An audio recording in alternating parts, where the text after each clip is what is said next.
All right, guys. Today in this video, because a lot of people are kind of questioning about this on Facebook. Even I've been getting some of the questions on Instagram. And by the way, if you did not know, Instagram is the best place to ask me questions. I respond very quickly. On the other hand, on WhatsApp, I am just kind of like I have a lot of pending messages over there, so I can't really just reply to everyone on WhatsApp. Just if you do want any kind of replies, Instagram. All right. By the way, yeah, this video is about comparing MS with MIS, mostly MS and CS with MIS, but it's more over kind of, the first few points that I will give will be for MS in general, but the last 1 or 2 points will be for MS in CS in general. But again, uh, it's mostly a comparison of MS with MIS so that you guys get a better understanding of the concept. A lot of my friends, including me, I have been kind of vacillating from here to there, like swerving all the way, which one should I go for? But I'm kind of clear right now. I did a lot of research on the topic, and I think I would like to share that with you. So that's what this video is about. All right, let's begin this video by opening a spreadsheet. I'm gonna basically try to lay out. Let's just select all of these. Let's make maybe 2 or 3 of these. Okay, 3 of these must be good. All right, and let's actually take, like, all right, like some of these, and I'm gonna be kind of basically giving you the differences over here. Okay, so let's just create a quick table over here, and I think, well, never know which one to choose, but okay, let's go with this one for this time. Okay, so basically here I'll be writing the criteria, you know uh whatever it is, and this is basically the basis for your comparison, what I'm using to compare these. Then I'll write for MS over here and MIS over here, right? I think this should be good enough. Okay. um Again, it really depends what you want. I mean, you might be someone who's already clear about this topic, someone who's watching and he's already clear about it. But I believe that, some of these points, maybe, just because you might have missed one or two, it can really help you out. Okay, cool. So let's begin. First of all, I've written down everything, by the way, so that I don't miss anything, just like always. So again, first criteria is, the kind of degree it is, right? So this MS, and most of the times this is purely technical, all right? And this one is, a mix, kind of, a mix of tech and non-tech.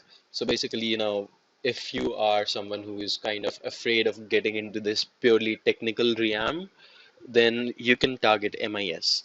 And if you're someone who's kind of, comfortable with technical, or, it doesn't have to be extremely comfortable with one thing or the other, maybe you're not good at data structures. I know I'm not, but I'm still going for an MS degree, MS degree, or whatever. But, doesn't have to be like that, all right? So that's just one criteria.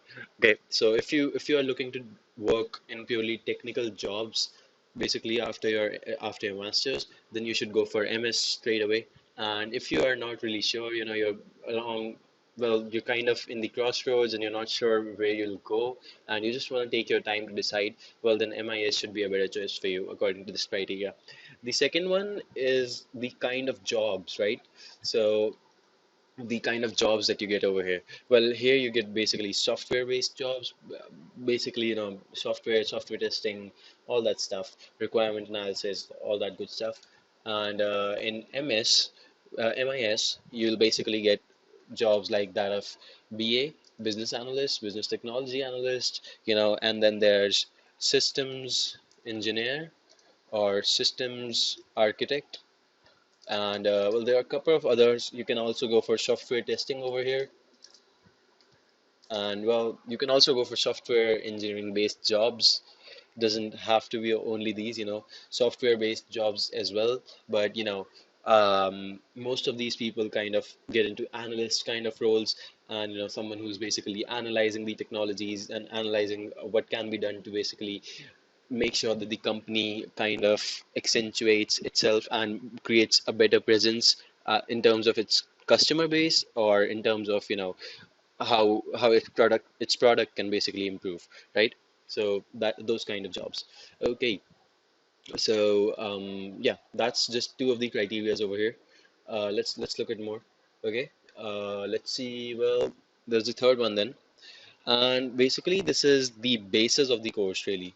So, what can be the basis of the course? Well, here it can be course based, it can be project based, it can be thesis based. All right, I'm sure you guys know about this. These are different types of courses. If you'd like to do me, if you'd like me to do a specific video enlightening the differences in these, I'm very open to that. I would love to, but I'm pretty sure some of you should already recognize what it is. If you don't, just comment down below or hit me up on my Instagram, and I would be glad to talk about it or make a video on it if enough people ask me this question. All right. Next is in case of MIS, this is purely course intensive, meaning that, well, they're basically, it's kind of a professional course. They're fitting a lot into one course, and really, it's just kind of so course intensive. It'll, you know, basically involve you. You will be basically involved in the course overall. I mean, I've talked to some of the people who are pursuing MISM at CMU, and they're like 24/7 just working on their course study material. So there's just no time to do anything else. I mean, yeah, definitely you can take time out depending on how easily you adjust there, and how quick you are with your work. Some people are rather slow, some people just like to do things fast. Maybe some have more work experience, it would help them out. But again, that's the nature of these courses. So keep this in mind. Again, this is one more criteria. Then the next criteria is, well, this is kind of, don't go by this, but this is kind of like, needed to put it in anyway. So, potential, or let's say mean salary. Okay. The mean salary for an MS in CS graduate from CMU is about 123K per month, per year. And in case of MIS, it goes down to 102K per year. I'm sorry, I thought I kind of heard someone. It's like really late, 12:30 in the night. Anyway, so these are the differences when it comes to the mean salary. Again, don't base your decisions on this. This is just from one college, the data of one college that I believe kind of has really good, you know, data tracking, and they basically do a lot of good quality data warehousing. That's why I chose CMU. But, just be aware that this is kind of, there's a major difference in these two. So that's something you should be prepared for. All right. Next. So let's go for next. Yeah, this is actually a very important parameter. You actually should, ensure this one is in your favor before you go in, depending on what you want when you get there. All right. So I'm sure some of you know about the OPT. It's the optional practical training. Basically, you get to work in the same field as your course was for a specific period of time in the US. Now, you know, 12 months is kind of like, you get it for every course. But for STEM courses, which are specifically science, technology, engineering, and management, I think these courses get a period of, 2 years of extension basically. Like they can extend they have this thing called OPT extension. So they can get this, and they can stay in the US longer and work in the US longer legally. So in case of MS courses, all MS courses, I think virtually all of them, you will get 36 months with extension, that is. And well, in case of MIS, most good colleges like CMU and Wharton, all these schools which come on the top of MIS degree or MBA degrees, they offer you about at least they offer you 36 months, by the way, with an extension, but you at least get 12 months. All right. So some colleges will not have this OPT extension because, sometimes these courses are not really STEM courses, like they are not nearing anywhere near, science, technology, engineering, management. So, you should be prepared for this as well. Like, 12 months to 12 to 36 months, I can say, it's not fixed, but whenever you're making your list of colleges, just make sure that you check this out. This is a very important criteria. All right. You don't want to be stuck, at the end over there when you are actually, you've gotten admission, or maybe you've gone to the university you're staying, and then you go on to find out that all right, you just have 12 months of it. That's very less as compared to 36 months. So make sure you're making an informed decision. It's a very important one, I believe, and you should kind of, just, well, basically take care of this first thing. I think this is one of the major decisions. Next thing you have is your well, competition. Well, the competition for MS courses specifically is kind of furious. All right, it's really, they're highly touted courses. It's hard to get into them. And for MIS courses, it's comparably moderate.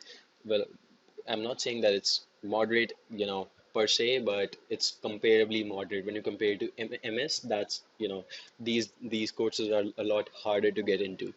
And in case of MIS, they're a little easier to get into. Now, the last criteria that I would like to, highlight over here, again, this is one of the most important criterias. Um, this is work experience. And a lot of you might be students like I am. I'm in my final year right now, and I'll be applying next year. And this is kind of one of the major criteria why I'm choosing MS over MIS, right? So be kind of, informed about this thing. MS does not really, it's a good to have in case of MS. Definitely, you will have an easier time getting jobs, an easier time getting internships, because you will already have a lot of work experience. In my case, I have about 1 year of work experience from my internships. Again, not major companies, they're just, not major firms, just startups. So that's one thing that can affect me negatively, but sometimes maybe I can just, kind of get them to believe that it's a good thing when I write my SOP. All right. But again, it's a good to have in case of MS, but in case of MIS, it is like virtually mandatory. Now, the reason why I say virtually mandatory is because the thing is that most MIS, like I talk to people on yeah, some of these groups, some of these WhatsApp groups. I was in the CMU group, like the people who were admits basically. So there were some of the seniors who were kind of, guiding these admits, what's going to happen when they reach campus, and basically how they should be, well, what they should be doing, what they should not be doing. So, well, I would say that, I would suggest that according to them, because one or two of them I talked to, one told me that a lot of them are Indians over here. I think about 70% of the class is Indian. I was kind of amazed, like, oh, what, 70%? I mean, I know Chinese and Indian people are just dying to get into US, but that's a lot. 70% of the people in CMU, all right. But again, out of those 70%, I mean, Indians, only two or three were the people who were actually without any work experience, basically. And they had amazing profiles, let me tell you. They had very good profiles. They had a research background per se, and they were doing a lot, basically, a lot of projects, a lot of awards, and some, all that stuff. So it's definitely not easier to get into a college like CMU, but what I'm trying to tell you over here is that it's kind of like it's almost mandatory to have work experience in case of MIS. A lot of people otherwise I've seen, they don't have much on their profile. I mean, I probably have a lot more on my profile than they do, even when I'm just in university right now. I'm still completing my bachelor's. But again, it's a, a matter of person to person. So really, it depends how you tackle this. But I would suggest that if you have work experience, well, then you can go for MIS. It's probably better for you because it's easier to get into if you have work experience. But in case of MS, again, it is easier to get into in case of MS as well. But it's not mandatory. It's not like a lot. You won't meet anyone without work experience. There will be, I'm sure, there will be more than two or three people in your class with work experience. Probably you can expect 10-20% of them at least. So these are some of the criteria that I wanted to underline. I'm sure that this video will help you in some way or the other. I hope it did. If someone just placed this kind of info in front of me, kind of differentiating them clearly, I would really be happy about it. But if it did, leave me a thumbs up. I would really love to, see that, these videos are helping someone. And I'll be making a lot more videos. Please give me some of these suggestions about, what you want me to make on my Instagram, maybe. That would be the best thing to do. I really am very, very involved in Instagram, heavily involved. So I'm very active over there. So I would reply within minutes, probably. Again, if this video helped you, give me a thumbs up, subscribe to the channel. I'll make a lot more videos of this kind, and that's about it. I hope there's nothing I missed here. No, I think so. So I'll see you next time.